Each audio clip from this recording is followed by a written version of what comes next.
ராகுல் காந்தி இங்க வந்து அடுத்த முறை மோடி வந்தார்னா எலெக்ஷனே நடக்காது, கான்ஸ்டிடியூஷனே மாறிடும், இந்த நாட்டுடைய அமைப்பே மாறிடுங்கிறார்.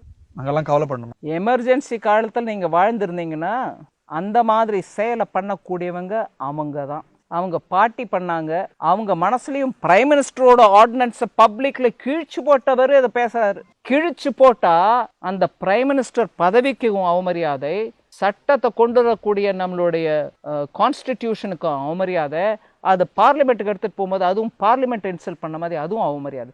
வரிசையா இந்த நாட்டில் இன்ஸ்டிடியூஷன்ஸ்க்கு மரியாதை இல்லாத நடந்தவங்க காங்கிரஸ் பார்ட்டி. எமர்ஜென்சி டைம்ல நாட்டில் இருக்கக்கூடிய எதிர்கட்சிக்காரங்க எல்லாரையும் அரசு ஜெயில போட்டுட்டு, பார்லிமெண்ட் நம்ம எல்லாருக்கும் தெரியும் இப்ப தேர்தல் நடக்க போகுது. லோக்சபா எப்ப நடக்குது? 5 வருஷ கால வரை, 5 வருஷத்துக்கு தான் தேர்ந்தெடுக்கிறோம் லோக்சபாவை. அப்ப 6 வருஷம். அப்போ 5+1வது வருஷம் சேர்த்துக்கிட்டாங்க. இல்லீகலா அந்த 1வது வருஷத்துல சேர்த்த அந்த 1வது வருஷத்துல எதிர்கட்சியை சேர்ந்தவங்க ஒருத்தர் லோக்சபால இல்லாம அவங்க எல்லாரையும் ஜெயில போட்டாங்க. போட்ட பிறகு இப்போ கான்ஸ்டிடியூஷனல் அமெண்ட்மெண்ட் வரும் அப்படி இப்படின்னு பயமுறுத்துறாங்களே.